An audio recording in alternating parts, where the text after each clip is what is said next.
Welcome to the Love Pod, where inspiration, vision, and real connection come alive. Wherever you are, you belong here.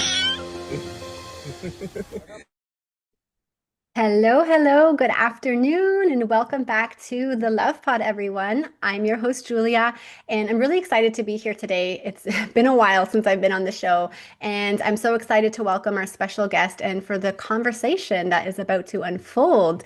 Today, we have the pleasure of welcoming Kathryn Eipl, who is an emotional strategist, Reiki master, sound therapist, yoga and meditation guide, and the founder of E.I.P.L Healing, a type of integrative medicine approach to the health and wellness of the whole person. And in addition, she created an emotional and nervous system regulation method that combines CBT, Reiki, and sound healing modalities, which we will explore further in our conversation today. Kathryn, I'm really looking forward to learning more about you and the amazing work that you are doing. Welcome to the Love Pod. Thank you so much, Julia. I'm excited to be here and to have this conversation with you. As am I. And so let's dive right in. I would love to Let's invite go. you to start maybe by sharing your story and a little bit about, your journey and what led you to do the work that you're doing today.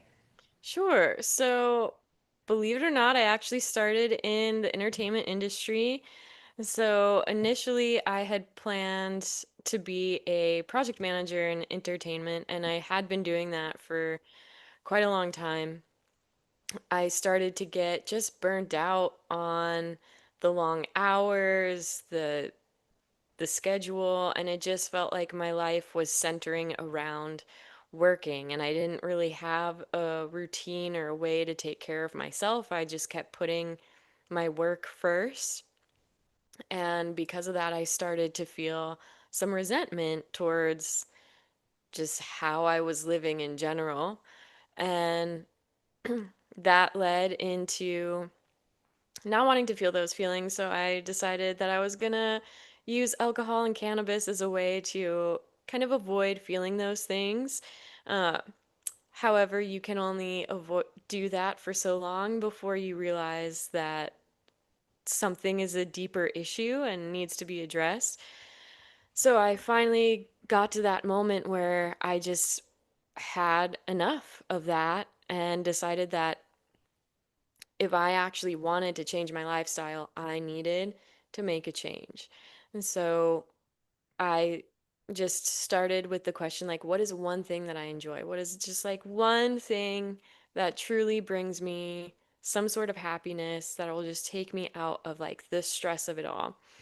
And the first thing that came to my mind was yoga. So I decided to start going back to some yoga classes. And then from there, I just got exposed to different ways of living. I decided to take a yoga teacher training, and that's where I encountered Reiki. I got exposed to sound healing and sound therapy, and I was gaining more fulfillment out of those things. So I just launched, myself into learning those modalities.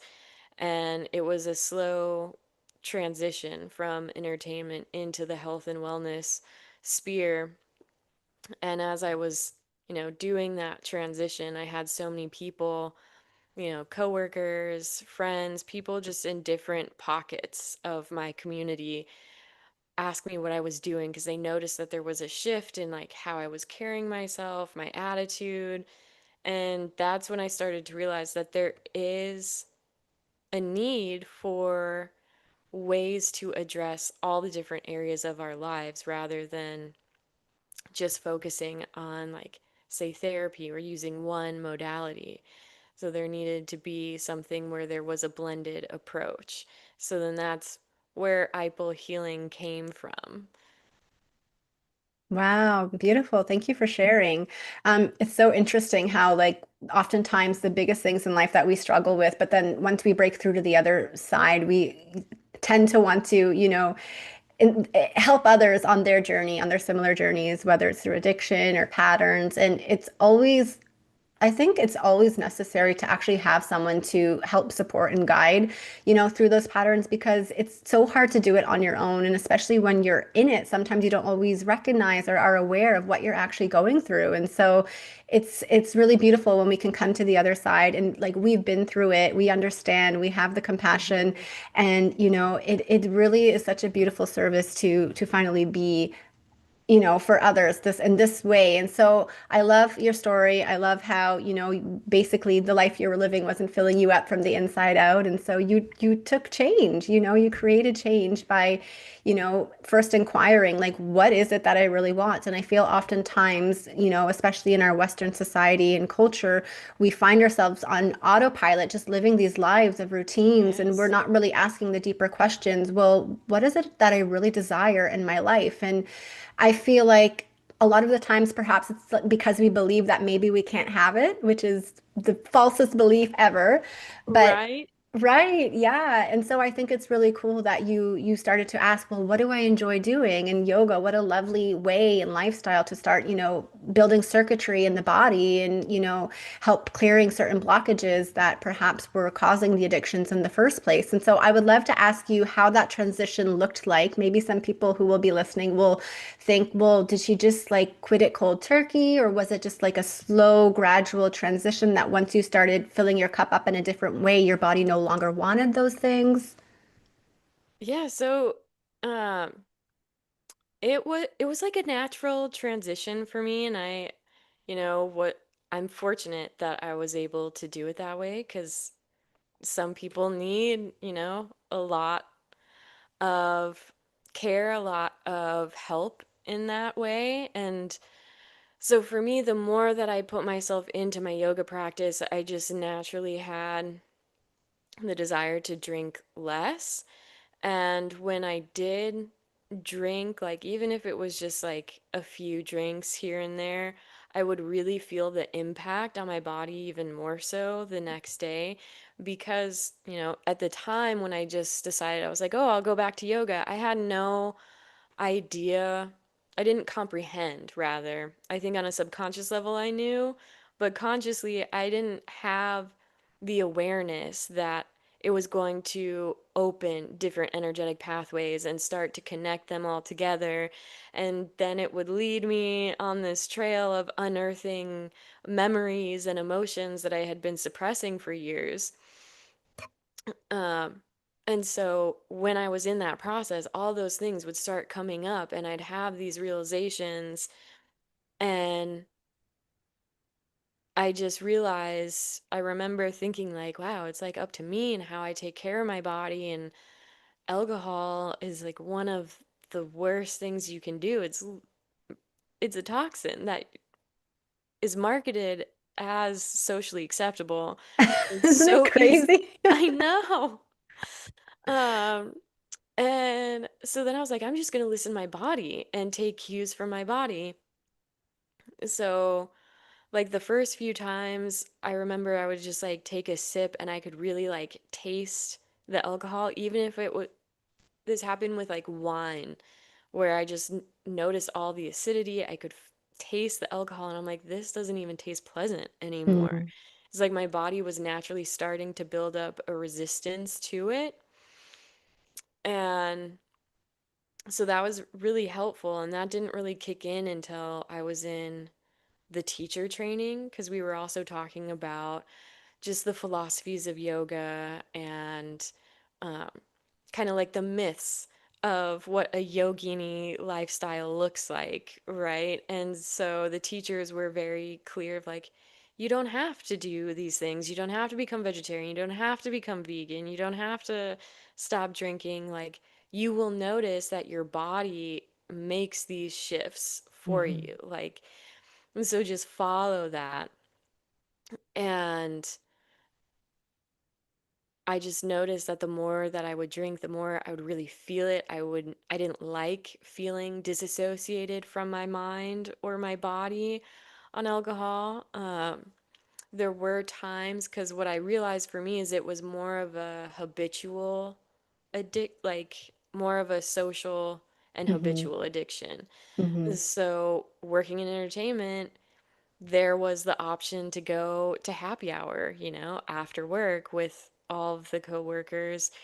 And I would often do that. But when I started doing my yoga practice, I would leave and be like, no, I'm going to go take a yoga class instead. Like, that's really what my body wants to do. Mm. And there were times when instead of like, I would just be like, okay, well, I don't know what to do with myself now that I'm home. It's like normally I would drink or I would go out to the bar and meet my friends. I guess I'm gonna drive to the yoga studio and play the crystal singing bowls there. So then that also, by giving myself something else to focus on and do during that time, I was creating a new pattern for my Hmm. body where it was like, okay, well, this is the time of the week or the time of the night that I drive to the studio and use the space if no one else is using it. Hmm.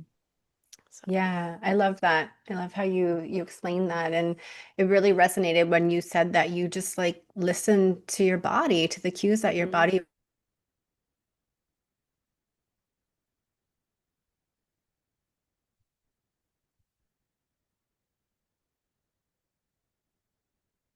Oh, I think you froze.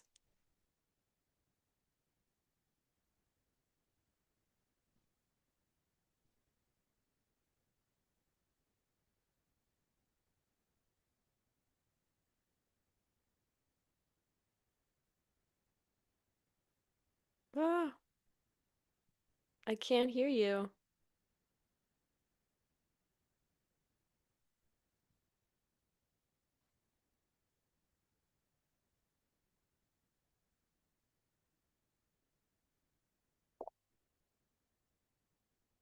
Hmm.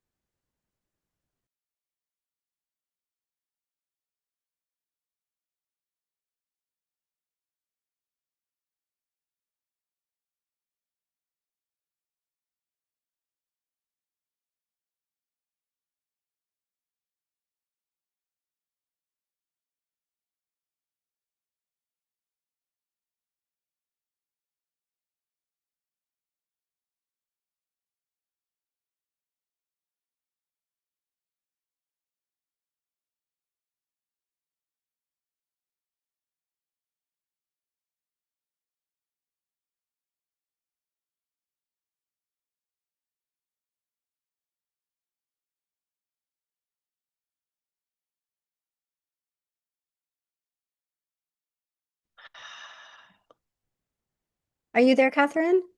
Yes, I am. I'm so sorry. This never happened to me before, but my internet just completely randomly cut out. And it's all good though. We'll just pick up where we left off. I just have to reconnect us to the cloud. I'm Okay. so sorry about that. That's I okay. Yeah, it's not even coming back on. I just hooked up to my phone right now to the data on my phone. I have no idea what happened, but it looks like actually we're still recording. Let me just check that we're still recording to the cloud. And I'll yeah, I might have to re-upload to YouTube after, but that's totally fine. I'll figure that out. So still recording. Let's just make sure we're still recording to the cloud. Yeah, we are. Okay.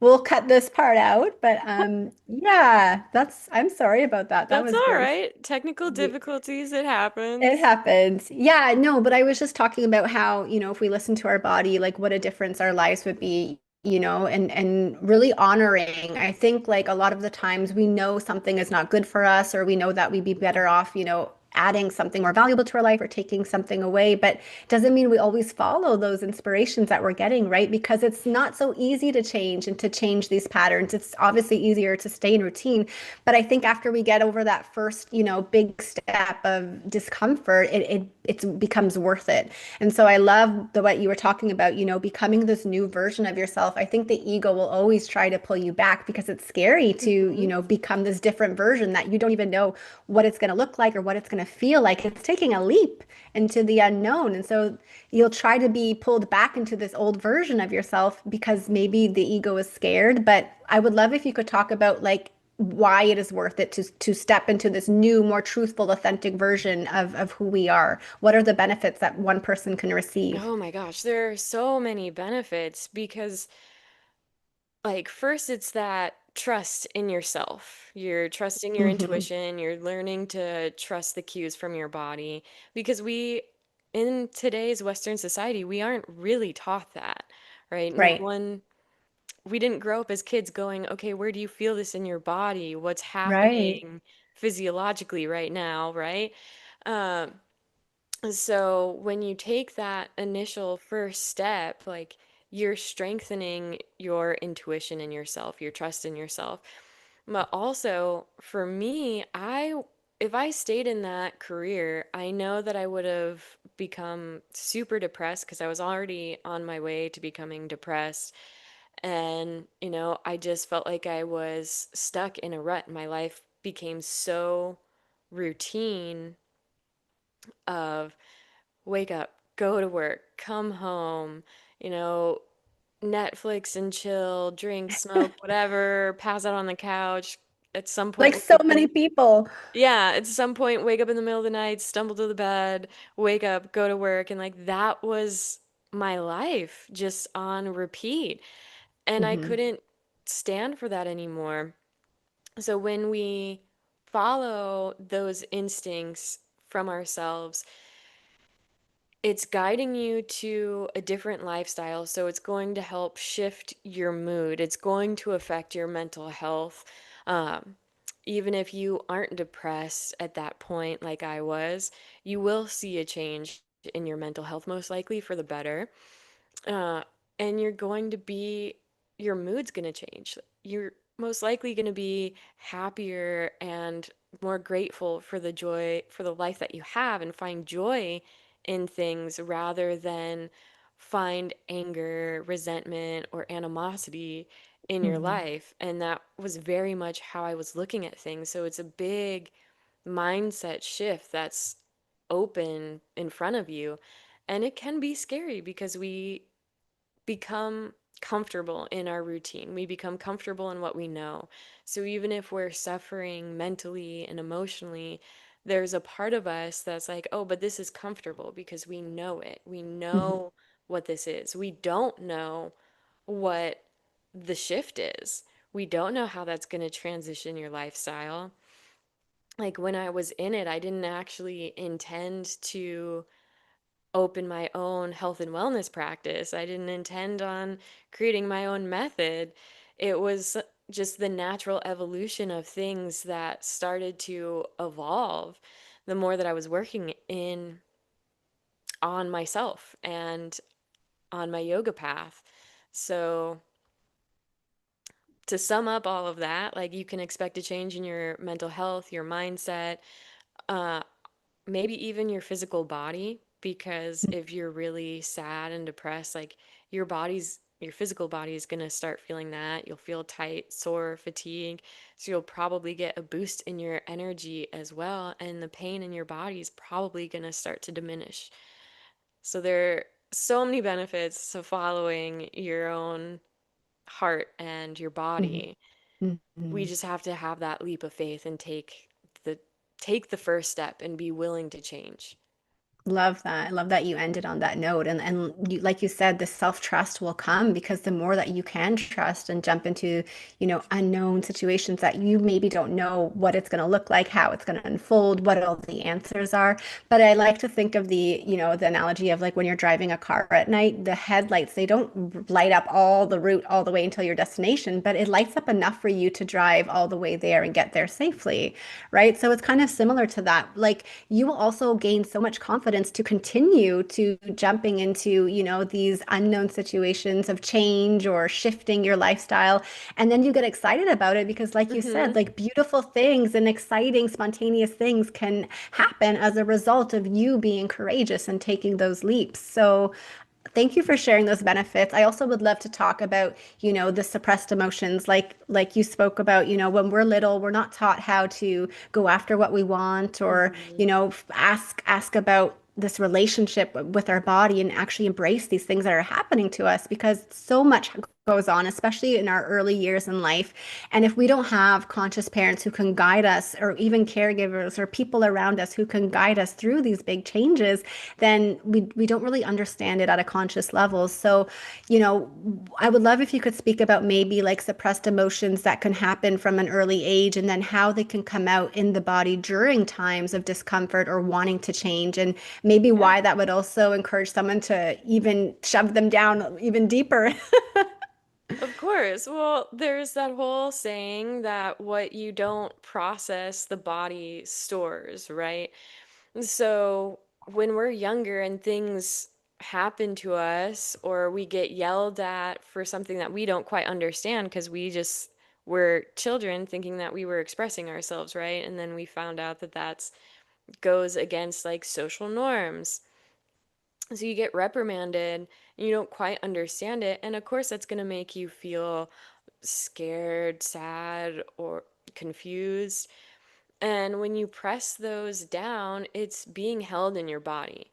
And it's also subconsciously signaling you that, okay, that's not allowed because there was a negative response. So the next time you're in a situation that's similar, you're going to respond in the way that is more positive to the situation so that you don't get yelled at. And that also cuts you off from being your authentic self. So there's a little part of you that is just becoming quiet and dormant and is just taking up energetic space, living quietly inside you because there is no outlet for it to be expressed, to be seen and observed. So that is weakening your own energetic body.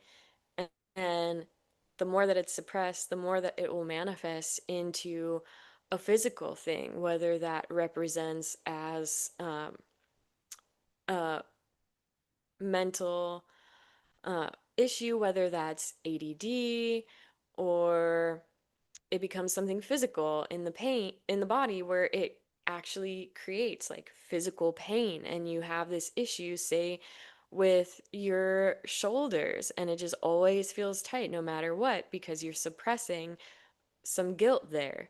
um, so when you're in a spot where your body starts to feel safe, your nervous system starts to settle, because when you're holding on to things even subconsciously, there's a part of your nervous system that isn't fully regulated because it's secretly activated. So when you create an environment for yourself to feel safe, your nervous system starts to relax a little bit and is like, okay, well, now we have the spaciousness, we feel safe to let these things surface. And that's what happens. I see it a lot with my clients. That's also what happened to me at the very beginning of my journey when I was started doing yoga more. I had a lot of emotions of shame and guilt come up that I would work through, so much to the point where I had a journal by my mat at home. And when I would get up and do my practice in the morning, sometimes I would just start bawling because I would remember something that I'd completely forgotten about, that I suppressed, convinced myself didn't happen. And I would stop my practice and start writing in my journal, just like writing out the memory, how, what feelings I was experiencing, where in my body felt, you know, something, whether that was a pain, a tightness, or tingling sensations. And then once I had journaled it out, I'd just get back into and start doing my yoga practice again. Mm. Um, So it is really important to pair movement in with the body when you're at a space where you're ready to start opening up. And sometimes people will start working out or start a yoga practice not realizing that they have things stored in their physical body. So then they'll come to me and be like, I was at the gym and all of a sudden I just started to feel really sad. And then I remembered this thing that I did when I was a teenager. And I'm like, yeah, because you're waking up the body, you're opening up the muscles, your nervous system is feeling comfortable in the version of yourself that you're creating. And now it's time for you to work through these things that you forgot or suppressed. Yay! The It's fun doing exciting. part. Yeah, it's so interesting because even if at a conscious level we don't remember every experience we've ever had, the Hmm. body holds on to it all. It remembers it all until we set it free. And even when we set it free, it still remembers. But I think two things that stood out to me when you were talking was movement and journaling. I love that you spoke about movement and how it's a beautiful practice to really, open up the doors to those memories and simply invite, if you're willing and open to, start that conversation. And then I love how you gave the tool of journaling, because then you have this deeper inquiry process where you can start asking questions and just allowing the answers to come. And I think the first step is just accepting that you got something going on and you want to start a dialogue with it. It's as simple as that, but oftentimes, like, I like to think of it as a child, like the more we reject it, the more it will turn away and hide in the darkness and not even want to come out Right. because it's scared, right? It's just like whenever we have a headache or something going on, it just needs love and embracing, right? It needs to be dealt with at the root. And so the more that we can be open and not try to suppress it or reject it and just allow it to be and not label it as painful or like, discomfort, even if it is, it's obviously not pleasant to have a headache. But I notice in my own experiences, the more that I can welcome the pain, the faster it will get free and go away. And I would love to ask you another question. I'm not sure if you're a parent, Sure. Kathryn, but like if some parents are listening to this and they're asking the question, well, obviously maybe they don't want to, intentionally, suppress or reject these parts of their children expressing who they are. So what are some tools maybe a parent can take in the moment to not react to their child being a child? That's a beautiful question. And so I myself am not a parent. I'm, the an aunt though, so I understand what it's like. And watching kids grow up and experience the world is, truly magical. So one thing that I would suggest is when they start having a emotional reaction, whether that's crying or screaming, like talking to them in calm tones and just asking like, okay, so you're experiencing something. What can you use your words to share how you're feeling? Like what is making you sad? Like, and sometimes, they won't be able to articulate that because they'll have their emotions. So you can start asking them questions and just ask them to nod their head yes or no. Uh, are you sad? Yes. Okay. What is making you sad? Um, do you want to sit down and take a few moments, right? Uh, and just trying to remember that they're a person, right? Because I think when things don't go according to plan, so if your child has an emotional outburst, you almost let that reaction create a reaction in you. But we're fostering young people, young minds who don't know how to speak about emotions. So as a parent, it you have the beautiful, task of allowing them to learn how to give their emotions a voice. I've started asking my nephews, like when they'll start crying, I'm like, what do you feel in your body right now? Just because I want them to see the correlation of when they're crying, like what happens in their body. So then that is already building them an awareness of how an emotional response also has that physical connection as well. So I think that's a beautiful tool that parents, anyone who's around children can start to Mhm. use. Yeah, I love that. I love how you bring it back to the body. And, your nephews sound very lucky to have an aunt like you with all this beautiful awareness and tools and practices.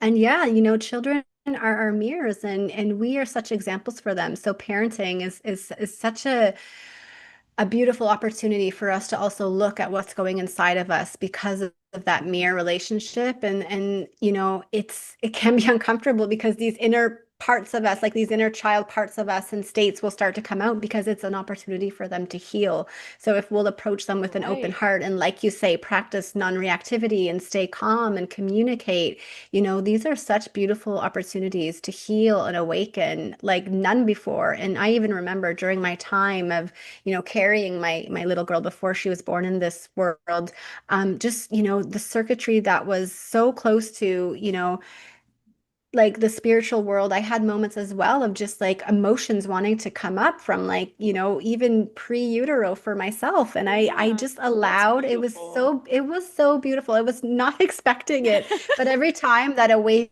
come of just remembrance or emoting, I just allowed. And I couldn't even explain the feeling that would come afterwards of like euphoria and like just so much freeness and lightness of just having embraced those parts of me and just setting them free. It really does reward you to go through that. And it feels good to cry. It does. Crying is an emotional release, right? And I think that such a beautiful process of your pregnancy journey. So thank you for sharing that because I'm sure there were moments where I know that when you become a new parent, there's this, fear of, oh gosh, like, can I do this? I'm gonna raise a human being. And it's thinking about the types of parents that you had and what you liked, what you want to change, right? So I'm sure that there was a lot of emotional catharsis within you coming up about that and how you get to respond to this child, right? And I love what you said at the beginning about bringing acknowledging your inner child in this because having a child is a mirror for your own inner child. And so when this child in front of you is crying, like what would your inner child have wanted when you were Right. crying, scared, not understanding the rules of society, right?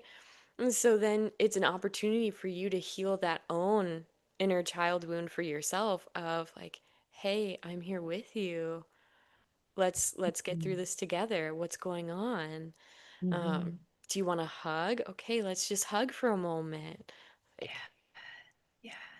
yeah. Yeah, this parenting journey has been nothing like I ever expected, but it's been so much better. And I feel like there's that fear for lots of new parents, having a child, birthing a child for the first time. It's kind of like we spoke about earlier, changing patterns and stepping into Mhm. this whole new lifestyle, this whole new version of yourself compared to before you had children. And that is scary, but at the same time, you trust that you're going to figure it out. If it's happening for a reason, and you have everything Exactly. inside you, all the answers inside you to get through it and find the answers along, the journey together with your children. That's what's so beautiful about it is you're going through these experiences never alone. Mhm. Um, Even if you're a single parent, you still have that relationship with your child, right? So it is a beautiful opportunity, uh, very, I would say sometimes challenging, but it requires a lot of patience, but it is a beautiful opportunity to be a parent. And I'd love to jump more in now about the work that you are doing and Yeah. the IPL healing. So do you want to share about how you started that and also the beautiful acronym that you came up with? Yeah, so IPL healing stands for every individual person is love healing. And that was something that became a mantra for myself when I was really working through all of my stuff at the very beginning of my healing journey because there was, for me, a lot of judgment that I was putting on myself. And because I was putting it on myself, I was projecting it onto other people of like, oh, well, why would you do that? Like, don't you know that you should always be early when you're trying to like meet people for a meeting or like, so I realized that part of my journey was to relinquish that judgment and these like self-imposed rules that were placed on other people arbitrarily just by my own understanding of how I work, right? So it was a way to take it back that every individual person is love, healing, and I don't know the day that they had. I don't know why they were running late to the meeting. Maybe they were dropping their kid off at school, or maybe there was a lot of traffic and they left super early, but there was an accident that they got caught in the aftermath traffic of. Um, so it was always just a reminder of to stay in my own lane. I can only control me and my choices. I can't control everyone else around me. And so that's what I decided to name my practice. Every individual person is love. And a lot of my clients even take that mantra on as a way to remind them of, okay, like everyone is just working on their own stuff, and we don't know the experiences they've had. Like you and I have had complete different life experiences, I'm sure. So, therefore, we are going to respond to things differently based on how we grew up and the situations and experiences that we've had and were exposed to. So, it also, reaffirms that I see people, and when I work with people, I'm looking at the whole standpoint and not just focusing on one aspect of what they're telling me. It's also asking questions about their social life, the environment that they put themselves in. Like, what does the home life look like? What about the work life? Okay, what do you do for fun? Like, what are your hobbies? Because we want a good understanding of the person's lifestyle, right? Not just what they're sharing. So, no two people are even treated the same because I believe that we're all individuals with our own imprints of trauma, memories, and no one's going to have the exact same history as somebody else. And so that's why every individual person is love exists in my sphere. And I focus on emotional support coaching, emotional strategy work. So, being able to identify your emotions, what's going on in the physical body when you're experiencing them, and also curating different emotional exercises so that you can really give yourself the space to feel into that emotion, to work through it, because you're not going to move through it until you can actually work through it, right? And get to the other side of that emotion. And I use a lot of cognitive behavioral therapy techniques with that. And I am a Reiki master, sound therapist, and yoga meditation guide as well. So I like to blend all of those modalities pretty frequently because that's targeting the mind, body, and the spirit. So you're really getting that holistic standpoint rather than just focusing on the mind or the physical body or trying to, bypass a lot of stuff to enhance your spirituality, right? We're unifying all three of those, which is, you know, it's not the shortcut, right? So you're really letting that work integrate and sink in further. Yeah, that's wonderful. I love how you integrate all parts of that, and it sounds truly like a holistic practice. We definitely are not linear beings, and so it's nice to have No. the multidimensional aspects. And I really love how you shared about we can only focus on our lane and control what we want for our lives and how we react or how we behave and what we say and what we think and focus Mhm. on. So it's sometimes understanding if we notice it more in other people of, what they could change or what they could do better, but then it brings it back to ourselves. So if we're noticing it in them, it's probably because we're noticing it in us as well. And so we only have the power to change our direct realities. And, having like doing that will also perhaps inspire others once we've embodied it and we are the change and we're living this life that is more aligned for ourselves. And people may look at us and then come to us naturally and be like, hey, what are you doing? And they'll be intrigued, Right. right? And so it's exciting to inspire others through our own awakening journey.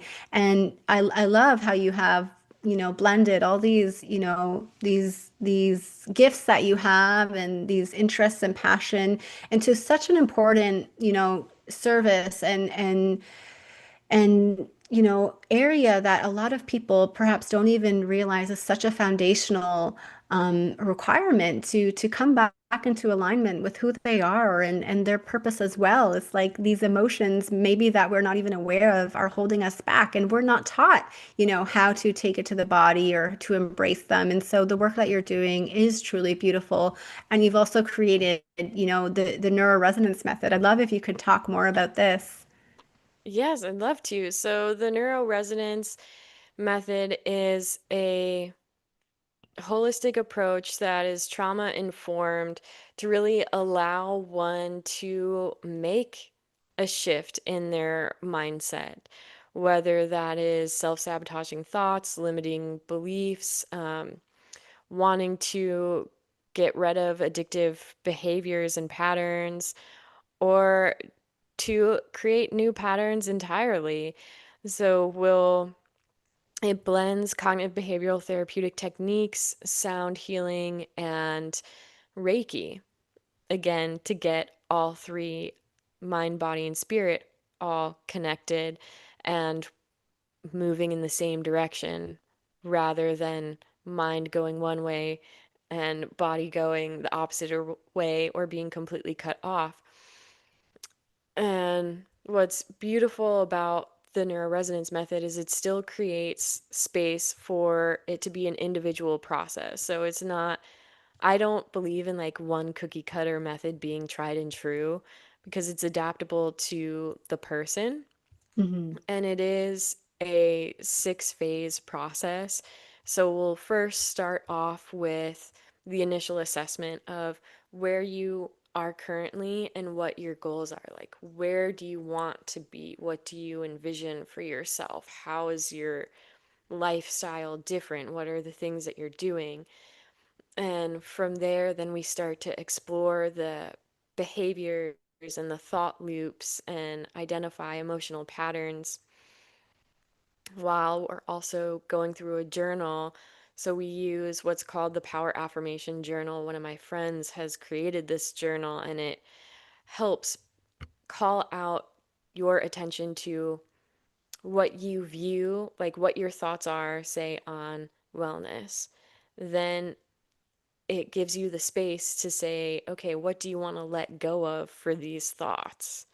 And you get to create new thoughts or keep thoughts that you like that are working towards you.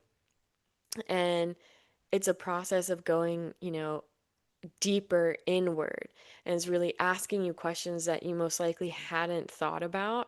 And the amount of breakthroughs that are had with this journal process and pattern identification, say that 3 times fast, um, is huge. And then from there, we'll move into what I call the energetic activation with Reiki and sound therapy. So I do this in person and also virtually. So if we're doing it virtually, I will send a sound healing audio that you can listen to and create your own space for it. Feels like some place where you're gonna feel cozy and comfortable, where you can lay down or sit and be undisturbed for, 45 minutes to an hour and just let the sound move through you. Do Because clients receive the same benefits like listening online versus an in-person session for the sound it healing? it's pretty similar, especially if you have like really good speaker systems. I often recommend using headphones for the sound audio because you want to be able, you're still hearing it, so it's still going to help activate the alpha and theta brain waves. You also want to feel a little bit of the vibrations, and so headphones are a good way to do that. If you have speakers like JBL and Bose, typically you can get really good audio source out of that as well. Um, so it's very similar to in person. Wonderful. Yeah. And then we go into the cognitive awareness where we do thought tracking. and we really identify what your automatic thoughts are, what the internal narratives are, what the emotional triggers are for that, and what the evidence supporting those automatic thoughts are. Because a lot of times the evidence for the automatic thoughts very weak, or it comes from a past experience that you've just been holding. Mm. And then we look for evidence that the opposite of that automatic thought is true. So we'll build a new thought based on the evidence that goes against the automatic thought. And that becomes a tool for one to use of for repatterning. So when you notice yourself having that old automatic thought, then you get to say, you know what, cancel that. Here's the new thought and lay it on top. And the more that you keep doing that repetitively, the more that those new thoughts are going to become your automatic thoughts. And that's where you'll start to notice that big mindset shift, because your negative thoughts of self doubt or sabotaging thoughts are going to be something in the past. And you're just going to be living this whole new lifestyle and maybe won't even be able to identify with that past version of yourself anymore. So how does it work when you catch yourself thinking an old thought or an untrue thought? Do you kind of just write it down or do you affirm it aloud? How do you reaffirm the new thought?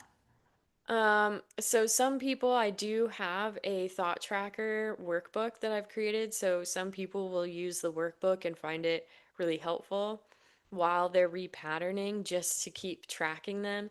Some people, once they go through the workbook, they'll just have a dedicated journal that's tracking their thoughts.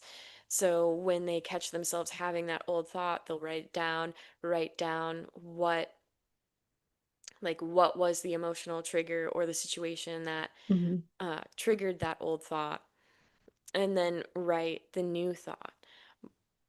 It's also has been really beneficial and helpful because some people receive more information from writing and other people are more auditory. So they'll catch themselves having the old thought and they'll be like, oh no, that's not what I mean. What I mean is, and then they'll say the new thought, right? Mhm. So it depends on the type of learner that you are, but both of those are great tools to use. Beautiful. And is that all the six phases? The last phase is the integration. So that was, yeah, repatterning is the fifth, and integration is the last one. And that is ending with an energetic clearing and grounding so that we're really doing a good, clean slate of energy with a Reiki session so that we're clearing out those, you know, old emotional patterns and restoring energetic flow in the body and making sure that the nervous system is, at a more regulated state so that we're ending on like a very grounded, whole, complete feeling. Beautiful. Yeah, no, that's super important to end with the integration and grounded phase. How long does it usually take like a client to typically flow through these six phases? So what I have are sessions. I have packs of 3 sessions, 6 and 9. So what I have found with this work is that it can be a lot to just repetitively keep going, like say every 2 weeks or even once a month, because when you're making lifestyle changes and mind shift changes, it is a lot. Healing is not linear, it's definitely a spiral. So you may have moments where you're just like sinking back and you're like, no, I can't take on more right now. I just need to take the information I've been given and keep working here rather than keep pushing through. So that's why the 3, 6, and 9 sessions are self paced. Typically, people will do the 9 and complete them over a series of 6 months. The 3 is the 3 pack is really meant for like quick quicker shifts, or like upkeep maintenance, really, is what I say. And the reason why it's three is because one will be the coaching, one session will be Reiki, one will be sound, right? Mm. And so when you're doing six, you're getting two of each of those. The nine is three of each of those. And of course, I'm always around via email, so people can reach out to me at any point when they're struggling and we can hop into a session. Um, yeah, so it's more of a Wonderful. self-paced uh, program, so to speak. If people wanted to look more into connecting with you or booking a session, how could they do that? So you can check out my website. It's eiplhealing.com, E-I-P-L healing.com. You can look at the offerings that I have up there, the neuroresonance method. If you're interested in wanting to try any of these things but aren't sure where to start, you can always book a free consultation call with me through my website. And also, if you go to my website right now and sign up for my email list, you'll receive information on how to claim a free neuro residence strategy session. So that's the session where we'll kind of assess where you are and what your goals are and create tools that you can work your way in towards your goal. Awesome. Um, And sorry, go ahead. oh, go. Sorry. You can also connect with me on Instagram, Facebook, and TikTok at Eiple Healing. Wonderful. And I think you also gave a lot of these links to me. So what I'll do to make it easy for people is I'll just put them in the show notes and people can just directly click and be sent to where they want to go. And if Beautiful. people are curious to you kind of get a taste or a sample of your sound healing, do you have any videos of that? There are a few video clips on my Instagram. Oh, okay. Awesome. So they can head there if they want to check that out. Yeah, I will be integrating and putting some sound audio recordings on my website available for purchase soon. So, Wonderful. Oh, that's exciting. I just yeah. wanted to say I really appreciate you talking more in depth about this method that you've created. I think it's fantastic. I think it's such a deep work, and it's such practical tools that can really create a whole new being, a whole new lifestyle if you're willing to do the digging and really do the work. And it's so interesting how you start with the affirmations and inquiring about the thoughts because that's where everything is starting to be created is like in our minds and we're not always conscious of that, right? So if we can be more aware of the thoughts that we're thinking, which creates the words that we are speaking and the actions that we are performing, then we can change anything that we desire. I want to share a little story because this reminds Okay. me of before I gave birth, I really knew that I wanted to have a natural home birth, but there was a lot of fear that came up because I hadn't known anyone who had done that in my close circle of friends or family. During the time, I was really into a lot of these, practices and Mm-hmm.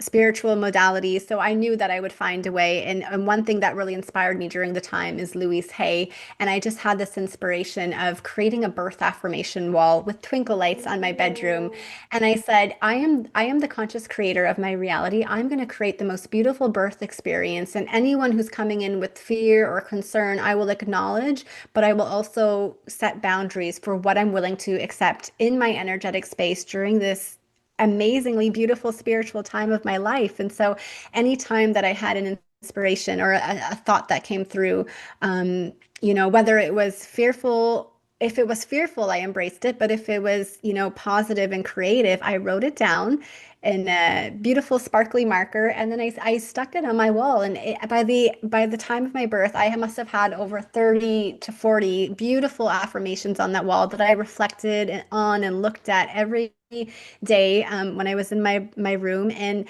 I realized, like, because I was focusing on all of these beautiful birth affirmations every single day consistently, no matter how it's going to happen, I left that up to the universe, but no matter what's going to happen during the time of my birth, it's going Mm-hmm. to be wonderful because I am proclaiming that it will be. And so Yeah. because I was focusing on that, even if something came up that was fearful, I knew that I was going to get through it. And it did. There was some concerns that came up during the time of the birth, but I moved through it knowing that I would be okay no matter what happened. And so what's beautiful about your work too is your clients are realizing that they have the power to recreate their thoughts. And the first beautiful question that I love to ask when I have a thought come up is really ask myself, is it true? Because a lot of the Yes. times, the thoughts that we have in our head are just passed on to us by parents, by our society, by our teachers, by friends, and they just become adopted, and we don't really question them further than that. But then they're creating our lifestyles, whether we like them or not. So we really need to go back to the root and see what's going on up here. And like Louise likes to talk about it, is nurture and cultivate this beautiful garden of what we wish to Yes. see growing. Mm-hmm. Yeah. Yeah. And that's where the evidence comes in. Like, is it true? What is evidence that supports that, right? Hmm. So that's beautiful. I love that you did that with your birth, and I have a feeling it was probably exactly the experience that you wanted, that you were Even just better. able to create, right? Because Uh, I trusted. And I think that's the biggest thing is surrendering and realize once we're in the flow, once we're in alignment, it's like we're in the driver's seat, but it's effortless driving because we go with the flow of life and the inspiration that comes through, we act upon it. And we really have the power to create the most beautiful lives. We just need to learn and remember how. exactly. Yes, I love that. Yeah. So before we end off here, I might be mistaken, but I think I was glancing at your website before this conversation. And am I correct that you had some sort of spiritual awakening at the age of 25? Was that you? Um, I don't Or think that w was me. I don't think I have that on my website. okay, or I might have glanced. Maybe it was another application I was looking at because I thought there was something that happened around the age of 25 that sparked something, or maybe that was another. Sorry about that. That might have been another. That's all right. Yeah. Okay. Is there anything else that you would love to add to the conversation before closing, or that you would like to say to our listeners? Really, what I would like to say is that if you are just at a point in your life where you're ready to, not even if you're ready, if you're starting to question just your lifestyle, the things that you're doing, your thoughts, and you're feeling a little bit discouraged, like know that you do have the power to make that change and make the shift because by choosing to be different is, you know, really the biggest part of that battle and that transition. So when you start to choose yourself, that is one of the most powerful things that you can do. And it's really just leaning into trusting your own intuition without, having it all figured out, right? Mm, So just trust the little baby steps that come up and reveal themselves to you. so beautiful. And if I may add, also remember that you were meant to be different and unique from, your fellow peer. We didn't come here to be all the same and follow, even though that may seem like the norm. We all came here to express a unique gift or light or purpose and Hmm. talent. And by really claiming that back, and even if you have the power to change but you don't know that there's tools out there. There's people like Kathryn who are willing to hold your hand and guide you through these processes that you will learn if you have an open heart. So the help is there if you're willing to take the leap. Beautiful. Amazing. Thank you so much, Kathryn, for sharing your story, your journey, the beautiful work that you're doing, and all the wisdom that you've been cultivating over the years. I really appreciate you coming on the show today and everything that you brought to this conversation. Oh, thank you so much for having me on this podcast. And I appreciate all of your thoughtful questions and just the wonderful conversation that we've been able to have. So thank you. Likewise, the hour really does fly by quickly. It does. I'm going to invite a little video of our daughter just wishing everybody a farewell and see you next time. Oh, So I'll go ahead and turn my camera off here and we will see you on the other side. Thank you so much, Kathryn. thank you. For watching. Thank you, Roxton. Say have a great day. Have a great day. I love you. I love you. See you soon. cute. Hey, bye. Bacio. Mwah. Woo! I got a spin. Another. I'm gonna get you.